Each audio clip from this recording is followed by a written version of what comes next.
Opa, seja muito bem-vindo aqui nesse vídeo, onde eu quero falar com você sobre felicidade no trabalho. Como eu encontrei a minha felicidade depois de anos buscando isso e como você também pode encontrá-la independente do que você faz hoje, tá?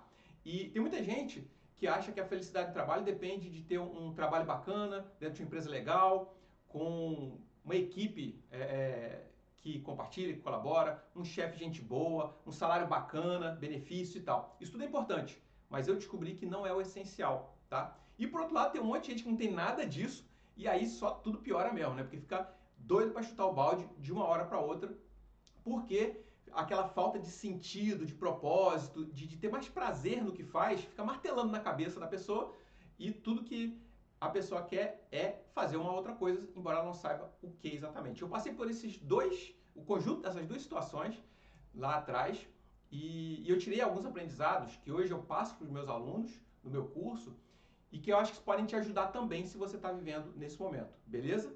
Então, se você não me conhece ainda, eu sou Eduardo Corrêa e eu sou redator e copywriter desde 2017, mas essa minha busca pela felicidade do trabalho começou bem antes, lá em 2014, quando eu parei de ver sentido naquilo que eu fazia, que era a meteorologia na época, né? E dali eu virei coach de carreira, depois virei copywriter, né? E mesmo assim, quando eu virei copywriter, ainda não foi quando eu consegui realmente me sentir pleno com aquilo que eu fazia. Eu vou te explicar um pouquinho sobre isso aqui. Bom, tecnicamente, eu descobri que a gente precisa de duas coisas, a combinação de dois fatores para ser feliz no trabalho, para ter aquela sensação gostosa de levantar toda segunda-feira, vou trabalhar, que maravilha, né? E também fugir daquilo que, não sei se você conhece, a síndrome do fantástico, né? Hoje em dia talvez seja melhor dizer a síndrome da Netflix, que é quando chega domingo de noite, você está lá assistindo tua sériezinha e você sabe que no outro dia vai para um trabalho que você não quer mais.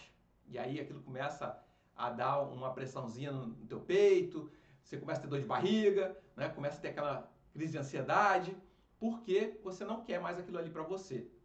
Bem, quais são as duas coisas então que eu descobri, tá? A primeira delas é você gostar daquilo que você faz, tá? Mas assim, sem romantização. É você realmente ter afinidade com as atividades que você vai desenvolver no teu dia a dia. E aí aqui tem um ponto importante. Essas atividades, elas têm que estar diretamente relacionadas com o que você gosta de fazer e com o que você faz bem. Geralmente uma coisa é consequência da outra, sabe? Tipo, eu gosto de fazer alguma coisa e aí eu vou acabar sendo bom naquilo ali, porque eu vou me dedicar mais, eu vou estudar mais, porque me dá prazer aquilo, tá? Então, por exemplo, se você gosta muito de escrever, provavelmente você fica ali um tempão escrevendo, não vê o tempo passar, né? Aquilo é divertido para você. Por outro lado, se você tiver que trabalhar 2 horas com a planilha, vendo número ou fazendo algum cálculo, alguma coisa assim, não vai ser tão prazeroso, né? Por quê? Porque o que você escrever está vinculado a algo que é teu. É uma habilidade que você tem. Pode chamar de dom ou de talento, enfim, não importa. Mas é algo que você gosta de fazer, está inerente à tua personalidade. Trabalhar com números não está. Então percebe? Essas duas coisas, é importante você ter esse autoconhecimento. Uma coisa que eu aprendi é que a gente precisa investir muito em autoconhecimento para ter essa noção, tá? E aí o que acontece? O teu trabalho no teu dia a dia, ele tem que ele tem que ser desenvolvido em cima dessas coisas que você gosta de fazer.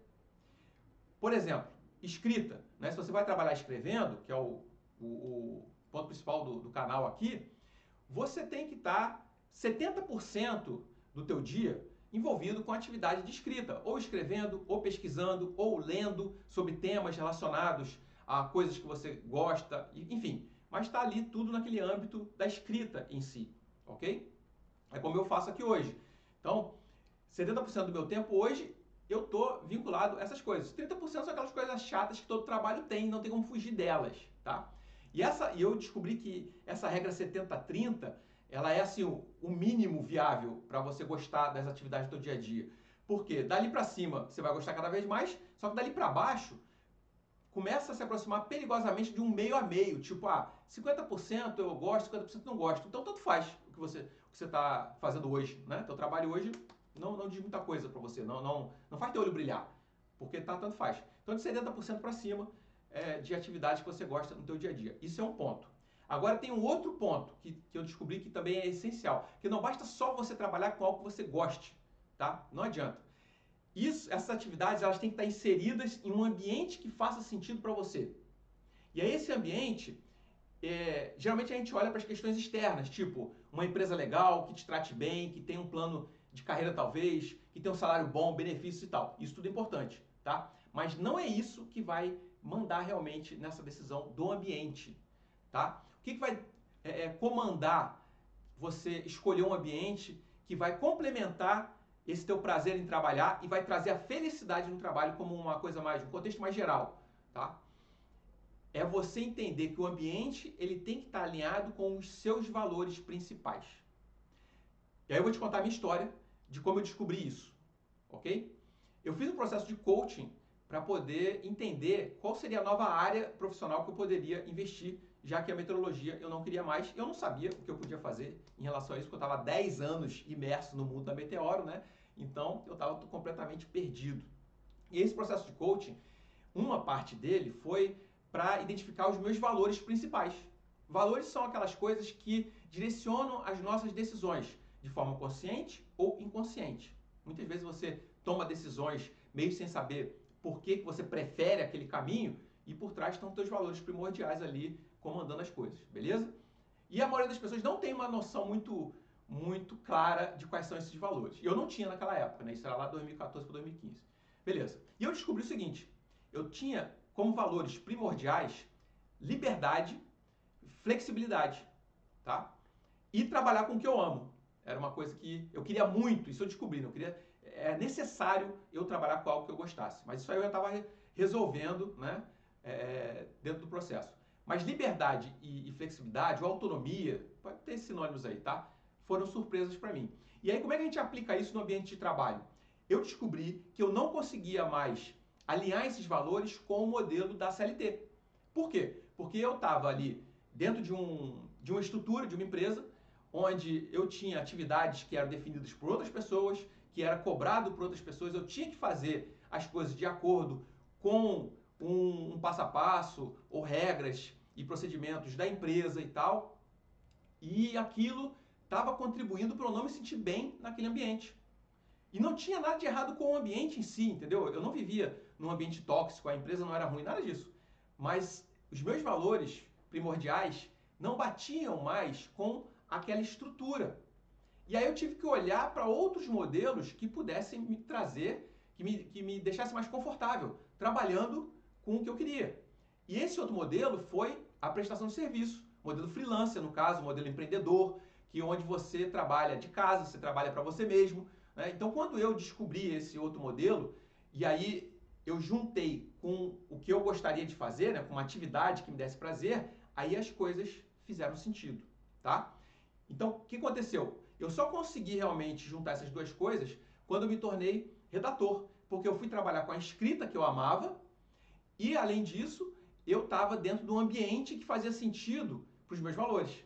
Ou seja, um ambiente de autonomia, um ambiente de empreendedorismo, um modelo freelancer, onde eu não respondo para uma empresa, né? Eu não sou exclusivo de uma empresa. Eu trabalho para várias empresas ao mesmo tempo e tal, e eu tenho um contrato por tempo determinado. Então vai ter uma hora que eu vou parar de trabalhar para aquela empresa e eu vou buscar outras empresas, enfim. Então isso fez muito sentido para os meus valores. Está muito alinhado com os meus valores de liberdade, de autonomia, de flexibilidade, tá? E isso é uma coisa que você tem que prestar atenção, você tem que tentar entender. Porque se, por exemplo, tem outras coisas que eu não gosto desse modelo. Eu não gosto de não saber quanto eu vou ganhar nos meses seguintes, né? Eu não tenho essa previsibilidade como um salário fixo. Eu não tenho. Eu não tenho benefícios, eu tenho que me virar para compensar esses benefícios. Eu não tenho 13º, eu não tenho férias remuneradas. Mas, olha que interessante, frente aos meus valores primordiais, isso perde o peso, para mim, tá? Para mim. Isso perde o peso. Isso não é tão importante para mim, já que eu consigo trabalhar num modelo em que me dá prazer e com atividades que eu gosto. Então eu tento compensar isso de outras maneiras. Como? Eu tenho um faturamento que é muito maior do que a maioria dos salários das empresas tradicionais, das profissões tradicionais. Eu guardo dinheiro para épocas ruins, para épocas de seca, vamos dizer assim. Eu tenho que ter uma reserva financeira.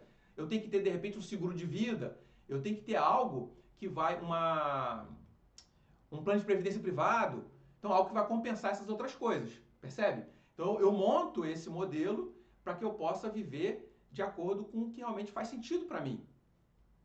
E uma coisa que foi muito importante para mim, que foi assim, eu não descobri isso da noite pro dia, tá, gente? Isso é um processo. Tanto é que eu estava trabalhando com a escrita, sendo freelancer. Teoricamente estava tudo ótimo, né? Mas faltava uma coisa que às vezes eu nem mesmo eu estava percebendo, que juntava uma outra coisa que é importante para mim, que é ensinar. Olha que doideira isso, né? Em 2020, eu resolvi começar a ensinar outras pessoas, porque sempre foi uma paixão minha também, eu sempre gostei muito de ensinar e transmitir conhecimento e tal, de colaborar com o desenvolvimento de outras pessoas. E aí, desde 2020 para 2021, eu criei meus cursos de formação de outros redatores, né? Cursos para ensinar as pessoas que gostam de escrever a transformar isso numa renda extra ou numa nova profissão. E aí, juntou esse terceiro ponto, né, nessa minha combinação, e aí realmente eu senti que eu tinha chegado num modelo perfeito para mim, por enquanto, né? Porque a gente vai amadurecendo, eu não sei o que vai ter o futuro reserva para mim, mas hoje eu posso dizer que eu sou feliz no que eu faço, porque eu uno essas três coisas. Eu trabalho com a escrita, que eu amo, eu ensino pessoas, que é algo que eu amo, e eu faço isso tudo num ambiente que faz sentido para mim, alinhado com os meus valores. Percebe? Então o que você precisa fazer? Você precisa olhar para você e entender o que faz sentido em termos de atividades que vão te dar prazer no teu dia a dia e em que ambiente que essas atividades devem ser desenvolvidas. E se for um ambiente de CLT, um ambiente fixo dentro de uma empresa, perfeito. O importante é você ter consciência dessa decisão, tá? E, enfim, isso que eu queria trazer para você hoje. E eu vou te falar uma coisa. Não tem uma vida melhor do que essa. Você trabalhar com o que você ama dentro de um ambiente que faz sentido para você. Você não consegue trabalhar em outro lugar depois disso. Tanto é que teve uma determinada época em que eu estava passando por um periodinho aí de vacas magras e eu tentei voltar para o mercado de trabalho. Eu entrei numa empresa bacana, trabalhei no setor comercial para usar os meus conhecimentos de vendas e tal, de negociação ali, né, de captação de clientes. Fiquei 4 meses. Foi só o que eu aguentei. E eu realmente tinha carteira assinada de novo, todo aquele processo, sabe? Eu só durei 4 meses. E ali realmente eu tive a constatação de que não faz mais sentido nenhum para mim trabalhar dentro desse modelo. O que eu gosto, o que me traz felicidade é isso daqui. É como eu estou hoje, né? Então isso é uma coisa importante também que eu queria trazer para vocês. Eu espero que te ajude, que esse vídeo aqui te ajude. Se você já sabe que a escrita é o que você quer fazer, independente de ser um modelo freelancer ou CLT, mas que você quer ganhar a vida escrevendo, eu vou deixar aqui embaixo um dos links dos meus cursos, onde eu te ensino como você começar do zero, tá? Então ele é um curso que vai te ensinar um dos serviços mais lucrativos do redator, ele vai te ensinar como usar o ChatGPT para ter mais produtividade. Hoje não tem como a gente não usar a IA no nosso trabalho, no nosso dia a dia, e também vai te ensinar a conseguir clientes para você ter um retorno financeiro mais rápido aí, tá bom? Então, se você tiver interesse, clica lá que você vai gostar lá desse curso. Beleza? E a gente se vê então no próximo vídeo. Se você gostou, curtiu, comenta aqui embaixo se te ajudou. Se você está vivendo um momento hoje de estresse no seu trabalho, de procura por sentido, por propósito, ou você já encontrou isso também, comenta aqui embaixo para eu saber, tá bom? Eu vou gostar desse feedback. Valeu? Até o próximo vídeo.